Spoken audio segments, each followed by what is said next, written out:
Shalom, selamat pagi. Perkenalkan, nama saya Dita Unika Lestari, NIM 2110417511, kelas M5. Pada kesempatan kali ini, saya akan mempresentasikan tugas manajemen operasi 1. Pertanyaan 1.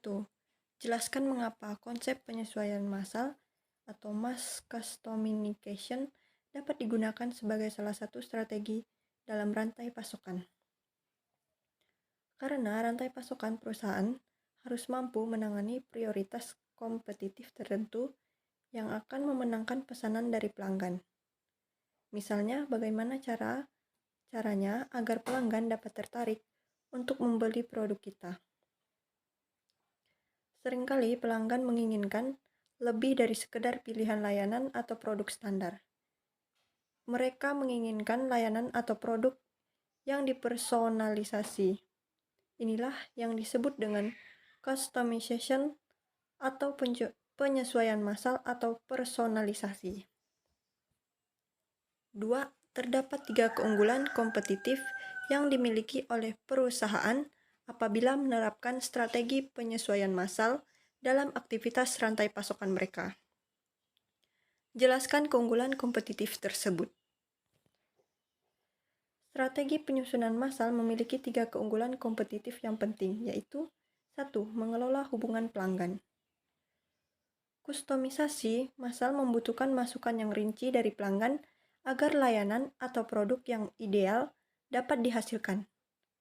Perusahaan dapat belajar banyak tentang pelanggannya dari data yang diterimanya.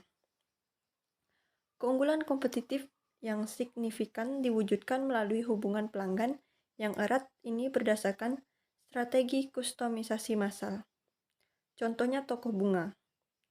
Kustomisasi bisa meningkatkan hubungan pelanggan karena kita bisa berinteraksi langsung dengan perangkai bunga.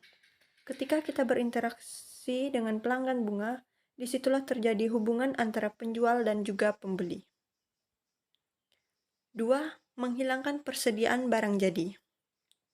Memproduksi untuk pesanan pelanggan lebih efisien daripada menghasilkan perkiraan, karena perkiraan tidak sempurna. Triknya adalah memiliki semua yang Anda butuhkan untuk menghasilkan pesanan dengan cepat.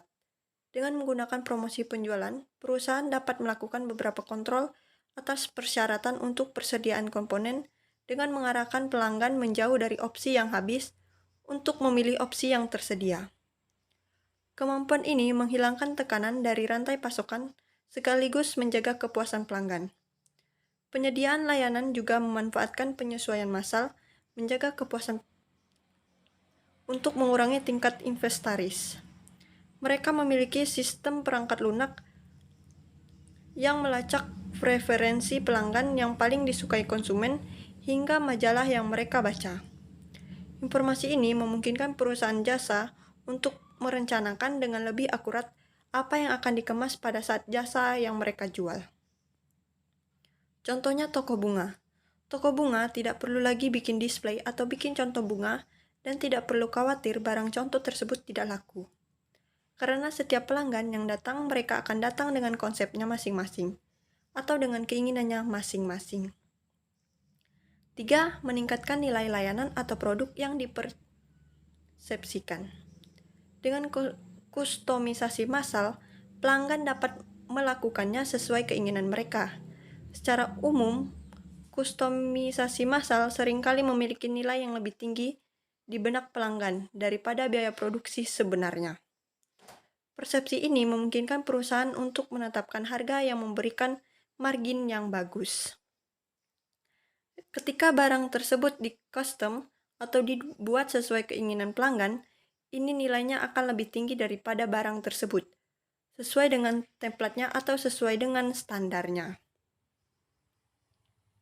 3. Jelaskan perbedaan konsep antara kegiatan outsourcing dan offshoring. Mengapa perusahaan memutuskan untuk menerapkan kegiatan tersebut dalam aktivitasnya? Outsourcing. Semua bisnis membeli setidaknya beberapa input untuk proses mereka, seperti layanan profesional, bahan mentah, atau suku cadang yang diproduksi dari produsen lain. Sebagian besar bisnis juga membeli layanan untuk menyampaikan produk mereka kepada pelanggan. Proses outsourcing untuk menyampaikan proses outsourcing ini biasanya digunakan untuk menghemat budget perusahaan dan juga lebih efektif dan efisien. Sehingga orang-orang yang ada di perusahaan tersebut bisa fokus pada pekerjaannya masing-masing. Outsourcing biasanya juga disebut pihak ketiga yang bisa membantu pekerjaan di sebuah perusahaan atau organisasi. Pihak ketiga ini biasanya yang sering digunakan dalam outsourcing adalah cleaning service dan juga satpam pengamanan. Jadi, outsourcing ini ada untuk memudahkan pekerjaan di sebuah perusahaan. Outsourcing adalah pilihan yang sangat menarik bagi perusahaan yang memiliki volume rendah. Perusahaan outsourcing menyadari bahwa perusahaan lain dapat melakukan proses outsourcing dengan lebih efisien dan dengan kualitas yang lebih baik daripada yang seharusnya. Mereka memilih untuk menambahkan pemasok eksternal ke rantai pasokan mereka daripada mempertahankan pemasok internal. Namun, keputusan outsourcing adalah keputusan yang serius karena perusahaan dapat kehilangan keterampilan dan pengetahuan yang dibutuhkan untuk melakukan proses tersebut. Semua pembelajaran tentang kemajuan proses diserahkan kepada mitra outsourcing yang membuatnya sulit untuk membawa proses itu kembali ke perusahaan. Contoh perusahaan tersebut yakin bahwa kantor akan lebih bersih jika mereka meng-hire cleaning service dan akan lebih aman jika mereka meng-hire satpam. Offshoring adalah strategi rantai pasokan yang melibatkan proses pemindahan ke negara lain. Dengan demikian, offshoring lebih mencakup daripada outsourcing, karena juga mencakup integrasi vertikal dengan menempatkan proses internal di negara lain. Perusahaan termotivasi untuk memulai operasi lepas pantai oleh potensi pasar dan keuntungan biaya yang diberikannya. Perusahaan mungkin dapat menciptakan pasar baru karena keberadaannya di negara lain dan kemampuannya untuk menawarkan harga yang kompetitif karena efisien biaya. Prioritas kompetitif selain biaya rendah, seperti kecepatan pengiriman ke pelanggan yang jauh, juga dapat mendorong keputusan. Offshoring khususnya untuk perusahaan internal. Contoh dari negara A pindah ke negara B, supaya negara B berkembang seperti negara A. 4. Dalam konsep rantai pasokan yang berkelanjutan, terdapat strategi logistik terbalik. Jelaskan apa yang dimaksud dengan hal tersebut dan mengapa perusahaan menerapkan reverse logistik dalam rantai pasokan mereka. Logistik terbalik untuk mengatasi masalah lingkungan dan mengelola siklus hidup produk. Beberapa perusahaan elektronik reverse logistik atau logistik terbalik merupakan proses perencanaan, pelaksanaan, dan pengendalian aliran produk, bahan, dan informasi yang efisien dan hemat biaya dari sudut pandang konsumsi kembali ke titik asal untuk pengembalian, perbaikan, produksi ulang, atau daur ulang. Contoh divisi pemulihan aset milik IBM dalam 1 tahun mengumpulkan lebih dari 1 juta unit peralatan teknologi informasi bekas yang dikonversi menjadi keuntungan senilai miliar dolar di pasar peralatan dan suku cadang bekas. IBM berhasil mengelola limbah elektronik seperti laptop dan lain-lain, dan menjual hasil daur ulang di pasar barang bekas hingga menghasilkan keuntungan yang cukup besar dari penjual barang atau aksesoris bekas tersebut. Proses logistik terbalik dapat menjadi sangat penting dalam industri elektronik. Ada beberapa opsi jika barang tidak dapat dioperasikan. Barang tersebut dapat diperbaiki dan dikembalikan ke pelanggan. Pilihan lainnya adalah dapat dibersihkan dan diperbaharui untuk digunakan langsung dan dikembalikan ke saluran distribusi yang terjadi pada produk yang disewakan atau dikembalikan ke pelanggan yang merupakan kasus dengan jaminan pemeliharaan. Produk dapat diproduksi ulang dengan merobohkannya, membangunnya kembali dengan suku cadang baru sesuai kebutuhan, dan mengembalikannya ke saluran distribusi. Akhirnya, produk dapat dibongkar seluruhnya, dan bagian serta bahan yang dapat digunakan dibersihkan, diuji, dan dikembalikan ke proses produksi. Ada dua produk sampingan penting dari proses logistik terbalik: limbah yang harus dibuang dengan benar, dan informasi produk yang dikirimkan ke layanan baru atau proses pengembangan produk, sehingga perbaikan dapat dilakukan untuk proses generasi mendatang.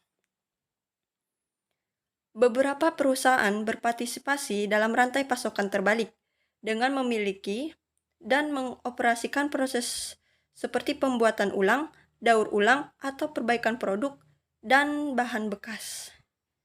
Perusahaan-perusahaan ini mendapatkan keuntungan dari mengklaim kembali suku cadang yang dapat digunakan untuk operasi manufaktur mereka atau dengan menjual produk yang diproduksi ulang dengan harga yang kompetitif. Namun, jika produsen peralatan asli atau OEM berpartisipasi dalam pembuatan ulang, ada kekhawatiran bahwa produk yang diproduksi ulang akan mengkanibal penjual produk baru perusahaan. Seringkali ketakutan ini menimbulkan batasan seperti dasar harga yang dapat dikenakan untuk produk remanufaktur, batasan pasar tempat produk tersebut dapat dijual, batasan pada saluran distribusi produk yang dapat dijual, dan penggunaan jaminan yang dapat ditawarkan pada mereka. Ada juga biaya peluang untuk tidak melakukan remanufaktur. Ada bahaya bahwa praktik pembuangan produk yang tidak bertanggung jawab terhadap lingkungan di pihak pelanggan perusahaan dapat mengakibatkan perusahaan menghadapi pembatasan peraturan yang mahal di masa depan. Selain itu, produsen pihak ketiga dapat berpartisipasi dalam rantai pasokan logistik terbalik dengan mengumpulkan atau membeli produk lama yang tidak diklaim, memproduksi ulang, dan kemudian menjualnya dalam persaingan dengan produk baru perusahaan. Itu adalah kasus dengan printer laser dan cartridge inkjet isi ulang, yang mengikis margin keuntungan untuk produsen printer asli seperti Hewlett Packard, Dell, dan Epson. Sekian presentasi dari saya. Jika ada kesalahan, mohon maaf. Terima kasih.